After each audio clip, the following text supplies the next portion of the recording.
Salut. Eh bien, on a vu la représentation des molécules dans le plan.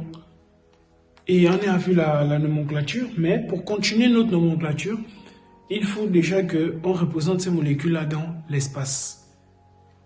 Dans les vidéos précédentes, on a plusieurs fois interpellé de dire ce qu'on est en train de faire, c'est dans un plan. Dans un plan. Mais là, ce qu'on va faire maintenant, c'est dans l'espace. Et c'est pas rien l'espace. Alors je vais prendre encore une molécule quelconque. Déjà, je vais prendre ceci. Voilà. On va expliquer les éléments qui apparaissent. Ici, OH par exemple, Cl, et ici je vais mettre quoi? Une idée les amis, c'est pas bon, c'est H3. Voilà, c'est H3 par exemple. Alors, c'est quoi ça? C'est une molécule. J'ai combien de carbone ici? J'ai 2 carbones. Donc on peut nommer cette molécule.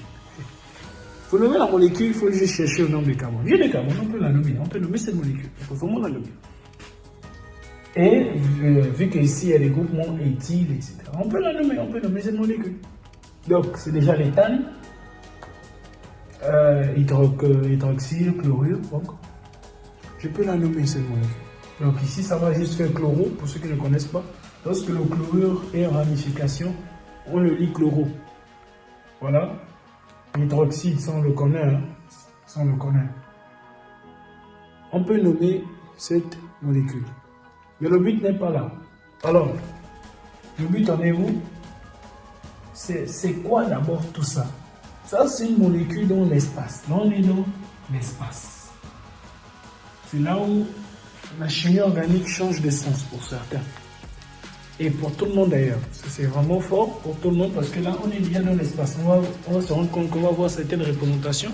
Cram, on va parler de Cram, on va parler de Newman, on va parler de Fischer. Et là, ouais, on est dans l'espace pour les vrais. On est dans l'espace. Et bien ici déjà, vu qu'on est dans l'espace là, alors ce symbole là, lorsqu'on est très rempli, comme ça, rempli au devant, ce symbole-là veut dire en face de moi. Ça, c'est à l'avant. C'est bon? À l'avant. C'est tout. Là, c'est à l'avant. Tu es à l'avant. Et ce symbole-là, c'est quoi? À l'arrière. C'est juste l'opposé. Ça veut dire arrière. C'est bon. Donc, le symbole qui est ici veut dire à l'avant. Le symbole qui est là veut dire à l'arrière et ici on est dans le plan. Lui là veut dire plan. Plan. Le trait continu là veut dire plan. De même pour lui aussi. Ça veut dire plan. Donc, sur ce carbone, alors là j'ai un peu fait des évoluer. Sur ce carbone, j'ai un groupement hydroxyde qui est en face de moi, à l'avant du plan. J'ai un hydrogène qui est à l'arrière du plan. J'ai 2 molécules, c'est-à-dire j'ai le chlore et le méthyle qui sont dans le plan. C'est tout. Qui sont dans le plan. C'est vraiment tout en fait. Et là, pourquoi je montre tout ça? Pourquoi autant de blabla? Tout simplement parce qu'on va commencer à voir la stéréochimie et on rentre là, dans la stéréochimie. Et ce corps que l'on voit ici, constitué de 4 éléments différents, ce qu'on appelle une molécule chirale. On y arrive. Bon, j'aime bien ce que je viens de mettre là. D'abord, pour les trouver, c'était difficile. Hein. Pour trouver l'hydrogène, etc.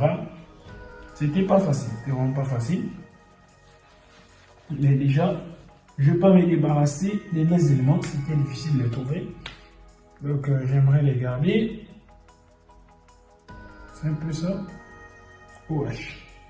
Alors, ce qu'on appelle une molécule chirale. Alors, c'est quoi une molécule chirale? Alors, une molécule, elle est chirale lorsque elle n'est pas identique dans un miroir.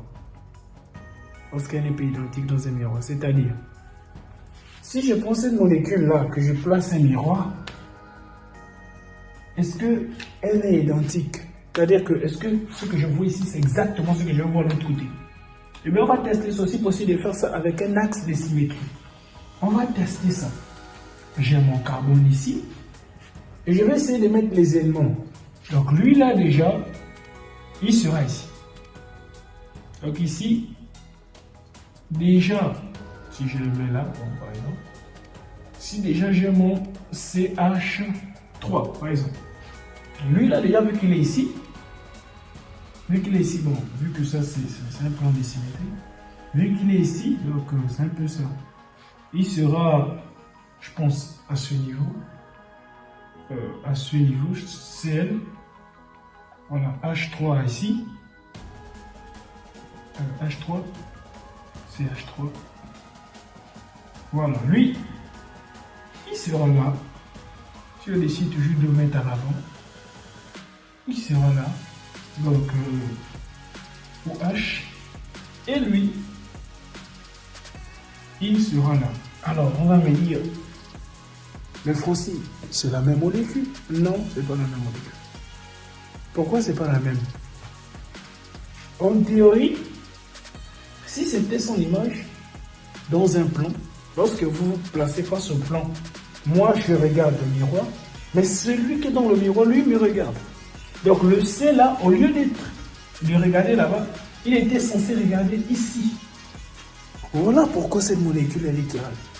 Tout simplement parce que le C, il ne regarde pas au bon endroit. Ça c'est déjà le 1. Mais c'est pas tout. Voilà pourquoi elle est chirale en fait. Donc dans un miroir, ce ne sera pas la même chose. C'est pas tout. Et bon, ici, on a un peu fait un peu bizarre. Mais le positionnement également des différents éléments ne sera pas pareil.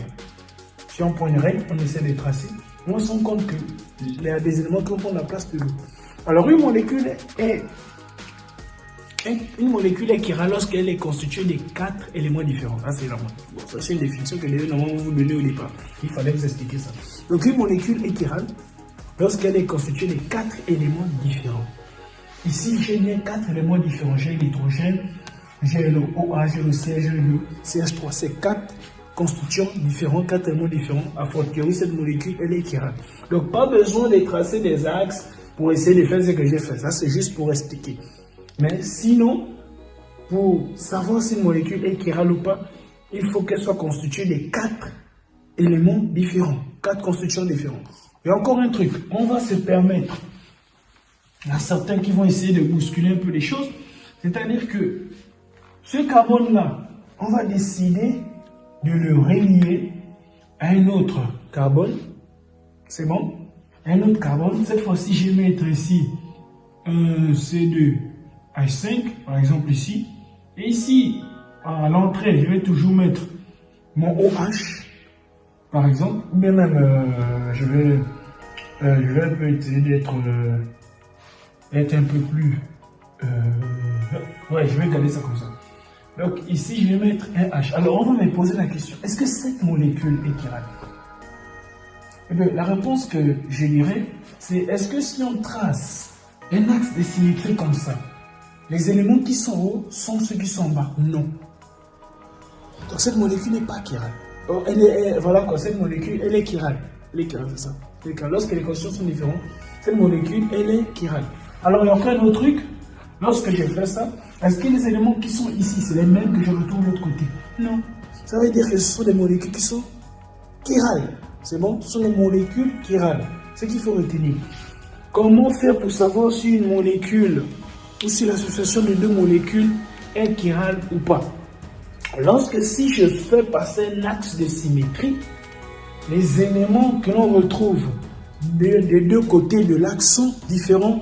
La molécule, elle est dite chirale. Si les éléments sont identiques, la molécule n'est pas chirale. Lorsque deux molécules sont associées et on me demande de savoir si ces deux molécules-là sont chirales, il va falloir que je fasse passer un axe de symétrie, soit qui va couper le carbone, en tout cas ça doit couper la liaison carbone. C'est-à-dire ça doit couper la liaison entre les deux carbones. Donc ça peut couper dans le sens horizontal comme dans le sens vertical. Alors si on faisait passer l'axe de symétrie, c'est-à-dire l'axe qui coupe la liaison verticale, Si en faisant passer l'axe des symétries, je me rends compte que les constituants qui se trouvent d'une part de l'autre, des deux côtés de l'axe, sont différents, alors ces molécules sont des molécules chirales. Si ce sont des constituants, on appelle ça comment? Identiques, les molécules ne sont pas chirales, tout simplement. Et c'est ce qu'il faut retenir. C'est bon? Voilà. Donc, on est ici. Maintenant que l'on est dans l'espace. Dans l'espace, c'est très important. Alors, ici, on va faire quelque chose. On va toujours reprendre nos molécules déjà. Alors, comme ça. Comme ça. Ici, j'ai mon H, mon OH ici, mon Cl et mon CH3. Ça, c'est la représentation des crânes. On est dans la représentation. On a viré un peu pour parler de la chiralité, de la non-chiralité, etc. Maintenant, on est dans la représentation. C'est très important. Là, on est dans la représentation des crânes. Voici comment Cram voit les molécules dans l'espace. Cram, c'est un grand physicien, voilà, qui justement a fait des grands travaux, et il a fait des choses extraordinaires d'ailleurs, a fait des grands travaux au niveau de la représentation des molécules dans l'espace. Cram. Voilà un peu quoi. Voici comment Cram voit des molécules dans l'espace. Alors j'aimerais un peu casser, bon, à la façon dont tu vois ça, j'aimerais un peu nous amener sous la forme topologique. Ouais. On va vraiment vivre cette forme topologique là. Alors ici, j'ai deux molécules, j'ai le carbone ici. Je vais me permettre de faire ceci déjà. Voilà. Et ici, je vais mettre mon CH par exemple, mon CH3. Ici, j'ai toujours mon OH et j'ai un H ici. Et ici, là, je vais mettre quoi? Ben, ici, je vais mettre, par exemple, en haut, je vais mettre un Cl par exemple. Ici, je vais mettre. Attends, oui. Ici, je vais mettre. C'est pas moi. Pas une idée, par exemple. Ici, je vais mettre NO, par exemple. Et ici, je vais mettre mon C2H5, par exemple. Et voici comment Cram voit les choses dans l'espace. Là, j'ai relié deux molécules. Un, c'est un carbone et un autre carbone qui sont reliés par une simple liaison. C'est bon? Une liaison simple. Une simple liaison. Voici comment Cram voit les molécules dans l'espace. Que veut dire tout ce charabia? Ça veut juste dire que sur le carbone, si j'appelle ça le carbone 1, et si j'appelle ça le carbone 2, ça veut dire que le carbone 1, il a un CH3 qui se trouve dans le plan, un OH qui se trouve à l'avant du plan, et un H qui se trouve à l'arrière du plan. Et ici aussi, si je viens ici déjà, avec mon Cl, mon deuxième carbone, j'ai un Cl qui se trouve dans le plan, j'ai un C2H5 qui se trouve à l'arrière du plan, et j'ai un NO qui se trouve à l'avant du plan. Voici comment Cram représente ces molécules dans l'espace. Et là, on va directement essayer d'avancer, vu qu'on a déjà débuté avec Cram. Cram, grand mathématicien, grand physicien. Cram, effectivement, un bon physicien, c'est un excellent mathématicien. Donc voilà un peu, c'est Cram. Alors, donc voilà un peu, c'est Cram. Alors, je vais effacer ça. Donc, Cram donne des molécules. Cram donne des molécules. Et on va en prendre encore une autre.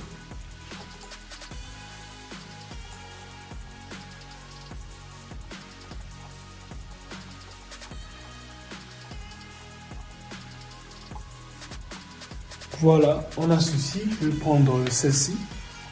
J'ai ceci. J'ai ceci. Voilà. Je vais mettre ça là. Voilà, H ici. Et là, j'ai mon CH3. Apparemment, c'est exactement la molécule dont j'avais fait. Ici, bon, ici j'ai le COH. Ici j'ai un OH.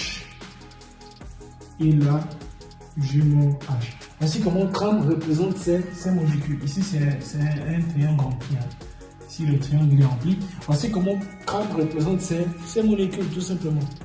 Voilà, voici comment crâne représente ces molécules. Alors, voyons comment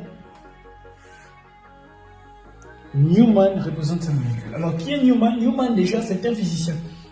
C'est un physicien qui,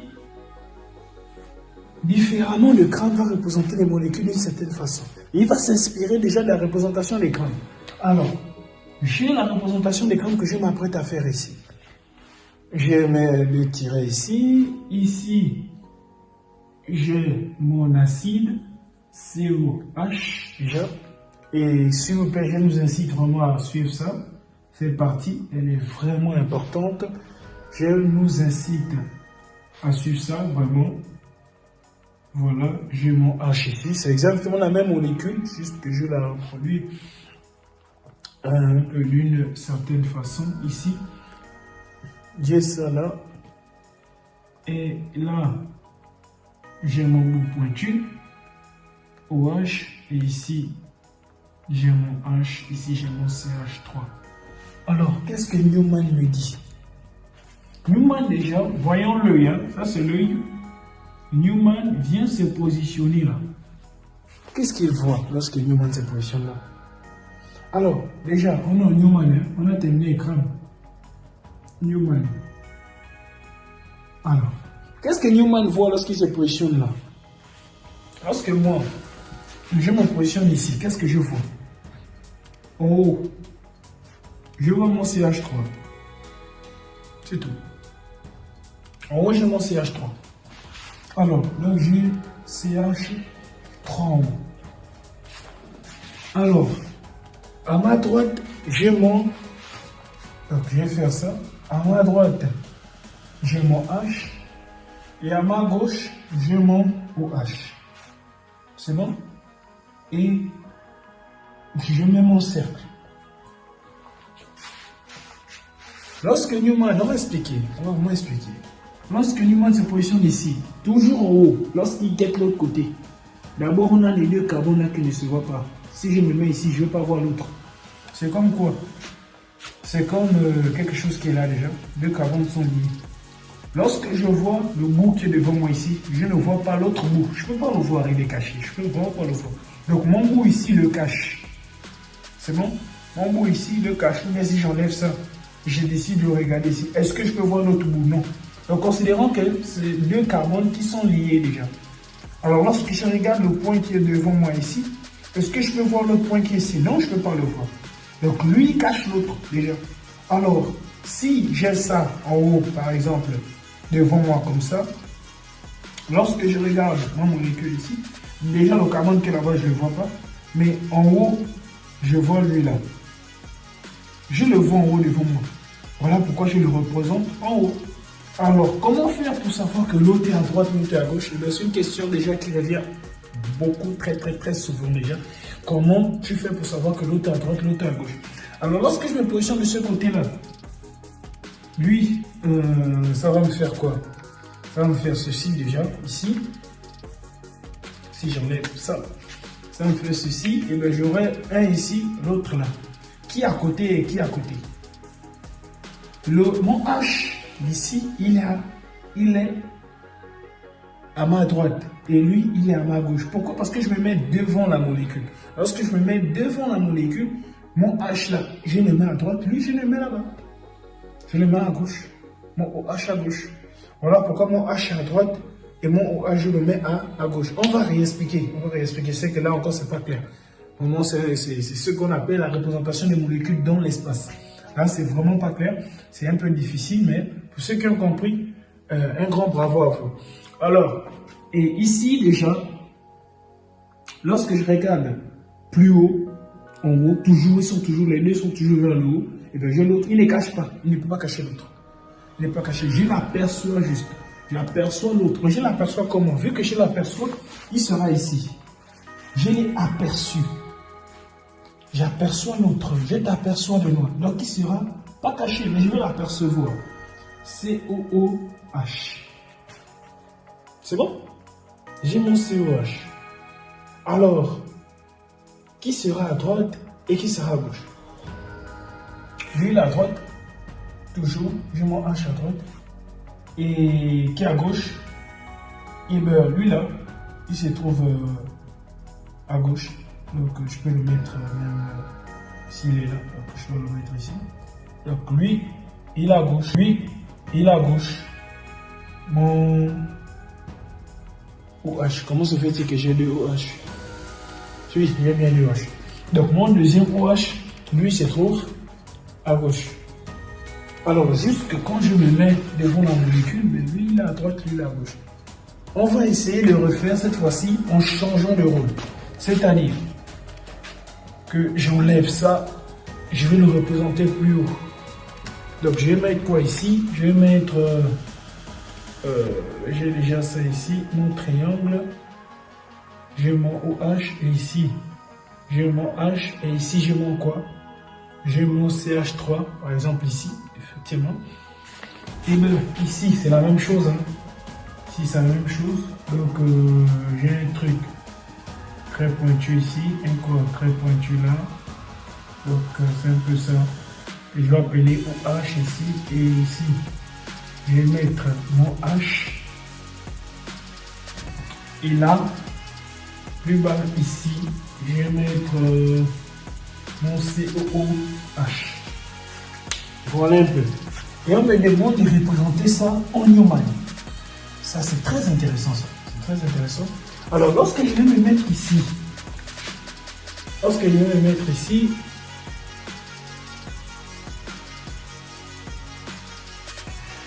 qu'est-ce que je vois déjà?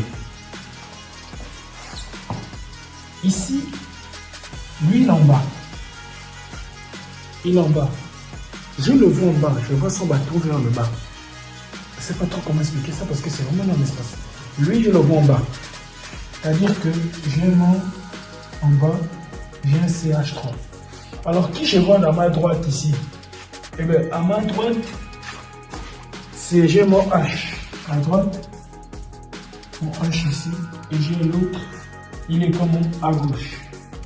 J'ai mon OH à gauche. Alors, j'ai le trace ici. Qui je vois encore dans l'autre bout? Lui, je le vois également comme l'autre, en bas. Mais il est caché. Lui, je le vois en bas également, mais il est caché en fait. Je peux le mettre ici. Quand je peux le mettre là, ça dépend.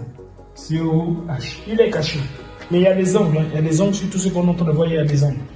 Il est caché. Alors, qui je vois à l'homme à droite? Lorsque je le mets ici, lui, il est à droite, il est à gauche. À ma droite, je vais voir ici mon OH.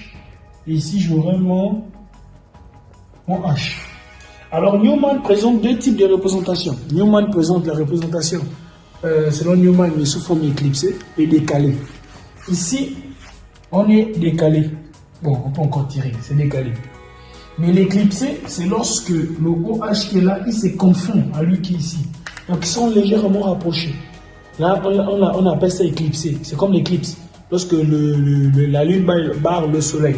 Donc, c'est un peu ça. Vu que le OH, le CH3 ne peut pas barrer le COH, ou bien, si on le barre, on ne pourra pas voir le COH qui est derrière. On le décale légèrement.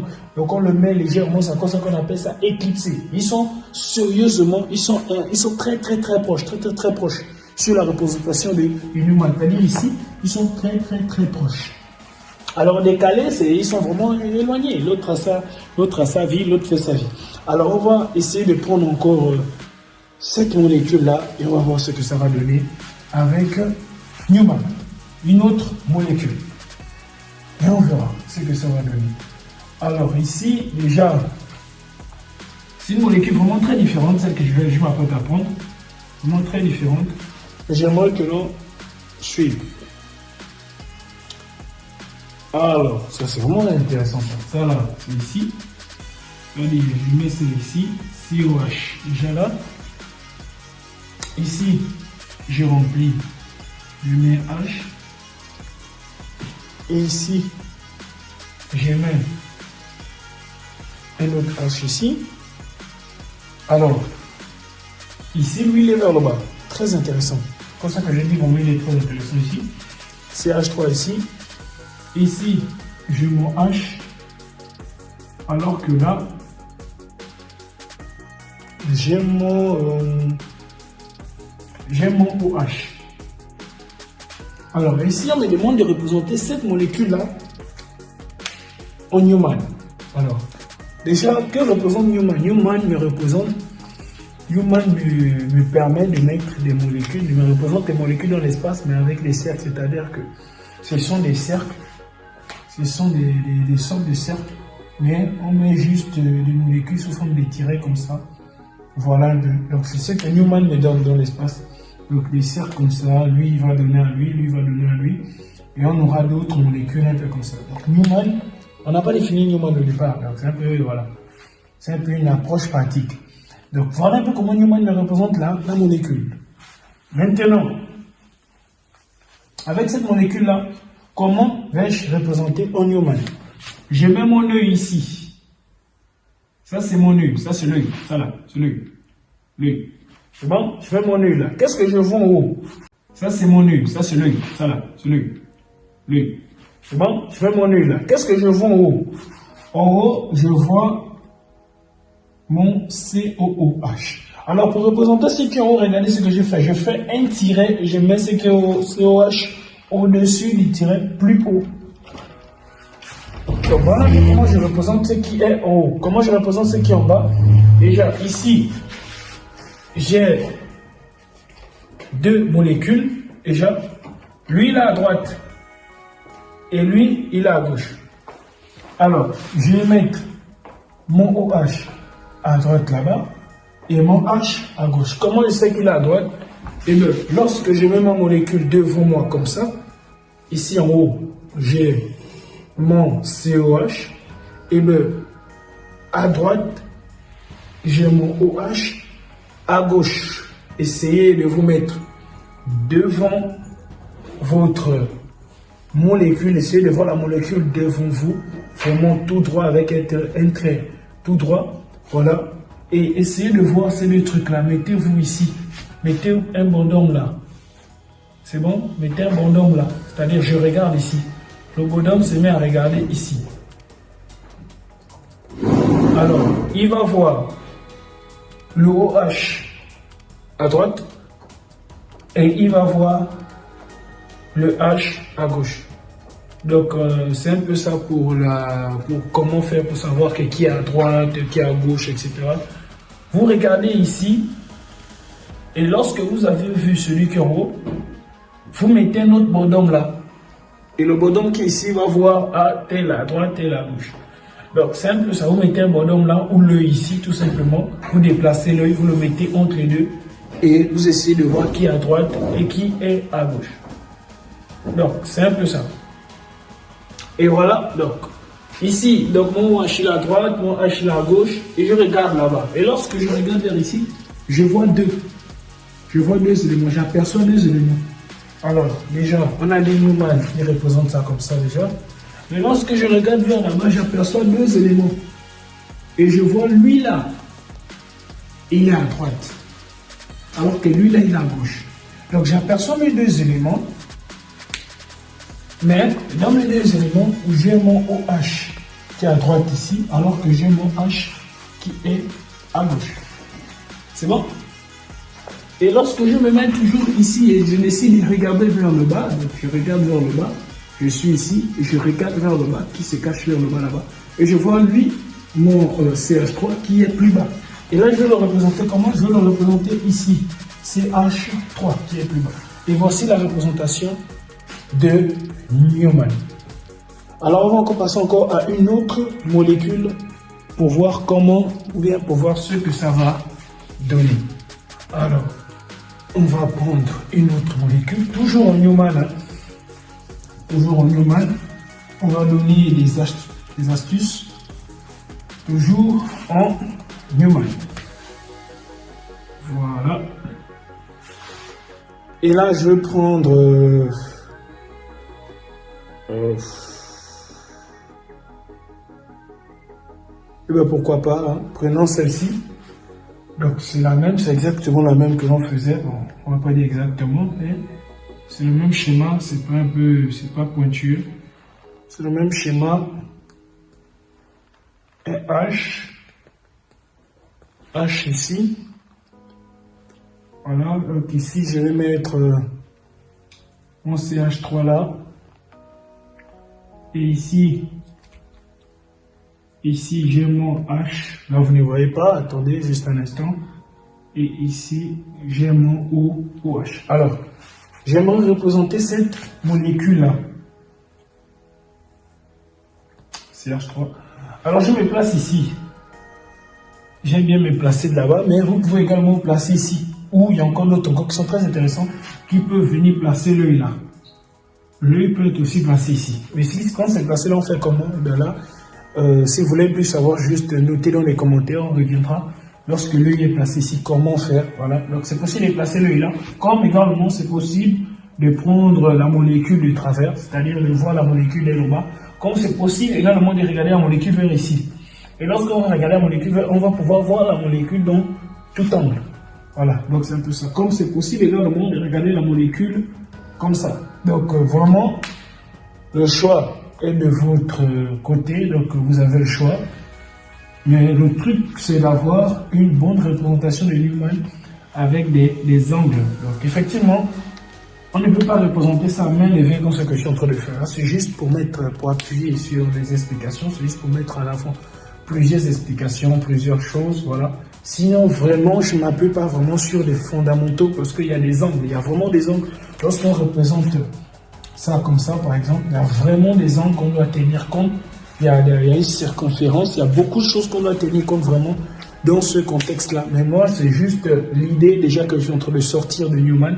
Et pour des angles, etc., juste taper sur, c'est pas Chrome, etc. Vous allez voir des angles, c'est vraiment pas difficile. Et dans un devoir, surtout dans un examen, je vous conseillerais vraiment de tenir compte des angles. Vraiment tenir compte des angles, c'est très important.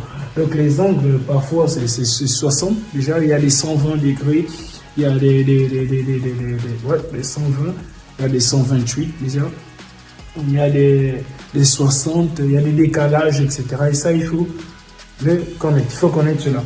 Alors, ici, déjà, on va essayer de représenter ça avec Newman. Je place mon œil ici. Qu'est-ce que je vois au sommet? Je vois au sommet ici, je vois un COH. Lui là, il est à ma droite. Mon OH, l'autre, il est à ma gauche. J'ai mon cercle. Comment savoir que lui, il est à ma droite? Je viens placer mon œil ici. Je viens me mettre ici. Lorsque je me mets là, qui est à ma droite? Celui-ci, il est à ma droite. Qui est à ma gauche, c'est celui-ci. Donc, je me mets au milieu, entre les deux. Ou bien, si je veux, je me mets ici. Je me mets là, qui est à ma droite et qui est à ma gauche. C'est à ma droite. Mon centre, il y a des décalages, etc. Et ça, il faut le connaître. Il faut connaître cela. Alors, ici, déjà, on va essayer de représenter ça avec Newman. Je place mon œil ici. Qu'est-ce que je vois au sommet? Je vois au sommet ici, je vois un COH. Lui là, il est à ma droite. Mon OH, l'autre, il est à ma gauche. J'ai mon cercle. Comment savoir que lui, il est à ma droite? Je viens placer mon œil ici. Je viens me mettre ici. Lorsque je me mets là, qui est à ma droite? Celui-ci, il est à ma droite. Qui est à ma gauche, c'est celui-ci. Donc, je me mets au milieu, entre les deux. Ou bien, si je veux, je me mets ici. Je me mets là, qui est à ma droite et qui est à ma gauche. C'est à ma droite, mon observateur. D'où c'est à moi de dire celui qui est à ma droite et celui qui est à ma gauche. Donc c'est vous, vous êtes l'observateur, vous êtes celui qui regarde. Donc c'est votre droite, c'est votre gauche. C'est voilà, c'est votre visualité dans l'espace. C'est vous qui fixez les règles à ce niveau de se situer qui est à votre droite, qui est à votre gauche. Donc c'est un peu ça. Et ça dépend de la façon dont la personne regarde. Donc ici, vous placez l'œil ici. Mais dans certains exercices, on va vous dire, exemple, si un numéro de carbone 1, 2, on peut vous dire le carbone 2, 1. Lorsqu'on vous dit le carbone 2, 1, ça veut juste dire que vous devez placer l'œil ici. Lorsqu'on vous dit le carbone 1, 2, vous devez placer l'œil là. C'est tout. C'est vraiment tout. Lorsqu'il y a des moments où on va vous dire le carbone 2, 1, déplacez l'œil ici, de 2 vers 1, 2, 1, 2, 1. C'est-à-dire de 2 vers 1, voilà, 1, 2, c'est-à-dire de 1 vers 2. Donc, c'est un peu ça. Et on va continuer ici. Alors vous avez remarqué que moi j'ai une préférence plus envers de ce côté vers celui-ci, mais sinon des deux côtés ça fonctionne tranquillement, ça va passer tranquillement. Alors ici donc déjà on a placé ce dont on a placé, et de ce côté ici lorsqu'on regarde ici, qu'est-ce qu'on voit ici? On voit légèrement éclipsé, on voit un CH3, c'est bon? Alors le CH3 je vais le placer ici, légèrement éclipsé, CH3. Voilà. Et ici à droite, qui est à ma droite et qui est à ma gauche? Alors, lui il est à ma droite et lui il est à ma gauche. Alors je vais le mettre ici, mon OH. Et là, je vais mettre mon H. Et voilà un peu. Donc pour plus d'explications ou plus de renseignements sur la formule de Newman, n'hésitez pas à me le faire savoir en commentaire. Et on verra comment faire pour revenir sur ça avec plus d'exercices, plus d'exemples, plus, ainsi de suite. Et là, on va devoir poursuivre avec la représentation du Fischer. Donc, on se dit dans quelques instants.